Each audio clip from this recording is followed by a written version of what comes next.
What's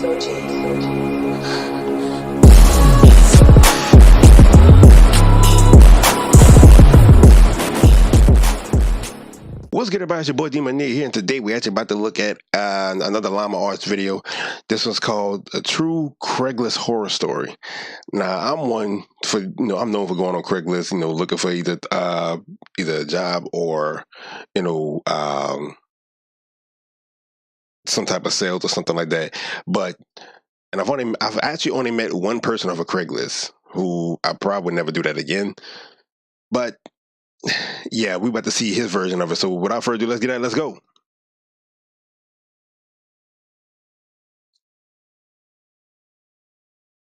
This story took place a long time ago, back in 2002, when Craigslist was in its early years. Many wouldn't know, but back in those days, Craigslist was a lot different. It really was. A lot more so an online garage sale, or just a place where people would list old things that still had some value that they were willing to give away. I got a basketball hoop, a hockey net, and a spoiler for my car, all free in perfect condition in that same year. You'd be lucky if you found something like that these days. Anyway, me and my son were dying to buy a hockey net so we could practice in the cul-de-sac we lived in. For the record, this was before I got that free one I mentioned. Wouldn't you know it, on Craigslist there was an ad for a slightly used regulation-size hockey goal for only $50. It came with a puck and 2 slightly used hockey sticks. I still have a picture of that ad to this day. It seemed like the perfect deal, but he lived about 2 hours away. I called the number he had listed, and he sounded pretty normal on the phone. He had a pretty deep, dark voice, but nothing that would be off-putting. I remember his voice being a bit emotionless. He agreed to meet halfway due to the distance, said he'd put the stuff in the back of his pickup truck. He said he could only come after he got off from work though, which was much later in the day, way past dark. We agreed to meet at some rest stop off the highway.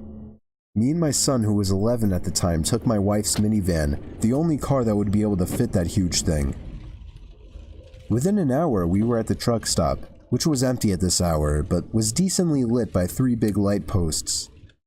I parked right under one of the lights and waited. A pickup truck pulled in off the highway right on time. He stopped right in front of me. I went over to his window, but then noticed there was nothing in the back of his truck. "You Steve?" he asked me. "Yep, that's me," I said. "Alright, my buddy's bringing in the stuff with his truck." The guy pulled up behind my car and put it in park. I suddenly had a bad feeling. I told my son to get back in the car and lock every door except mine. 2 more pairs of headlights came off the highway into the lots, surely enough pulling up next to me. And, not surprisingly at this point, there was no hockey equipment in either one of them. My heart was racing. I was worried. Not for me, but for my young son who I for some reason brought with me on this trip. A group of large men mixed with heavy-set and muscular physiques stepped out of the 2 pickup trucks behind the first one. It was trying to box you in, my dude. Toe, giving that typical intimidation stare down.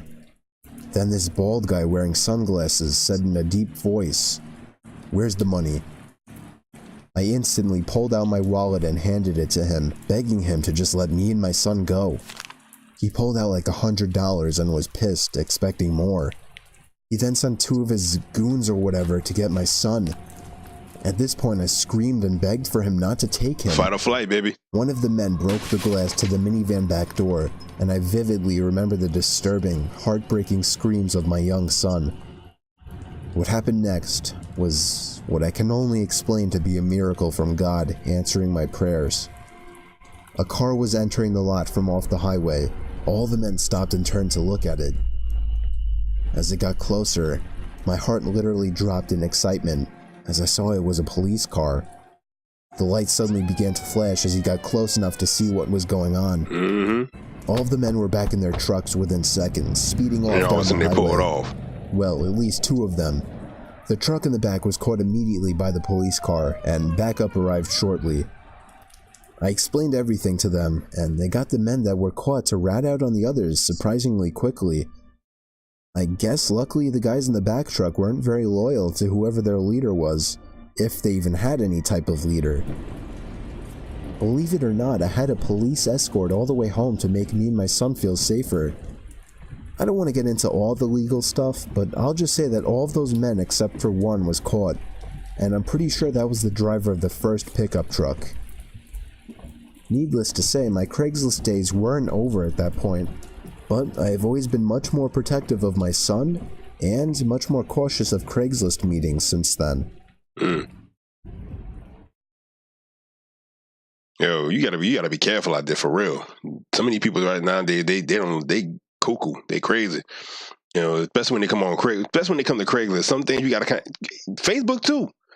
And any social media, you gotta be you gotta be careful with that. You know, because some of these people they'll go out there and you know they're trying to say this and try to be legit about it, and then turn around they actually trying to rob you. You know what I'm saying, or scam you some kind of way. So you gotta be careful with that. You know, so I get that. I kind of get where that's coming from. You know, I mean, I had one of my own stories to where I was about to was trying to get this house, and dude asked for, you know, he had for like a certain amount of money. So I'm like, okay, cool, I got that. You know, I'm gonna go ahead and pop him off with the money, and you know, we got this house for the down payment. I sent the money to the dude. He kicked him out. He don't have it. But I'm like, dude, you took it on my account. You got it already. You know, so I go try to go see the house. I can't get into it because one, the house that it was listed under his name, I literally had to call the realtor, and she was like, well, it was a scam. So I got on that one. So, you know, you gotta be careful. That's my own experience. So you gotta be careful with that nowadays. You know, so all I can say is he lucked out on this. That was a luck out. But anyway, I'm gonna go ahead and end it right there. And again, I hope y'all enjoyed the video. Please be sure to like, comment, and subscribe. And keep your requests coming. You know, any requests I have for y'all, or y'all come with me, and y'all already know I'm gonna put it out there as quick as possible, as fast as possible. And if I haven't been able to get to you, I'll get to you as soon as I can. But in the meantime, between time, I'm gonna go ahead and see what I see out your board. Peace.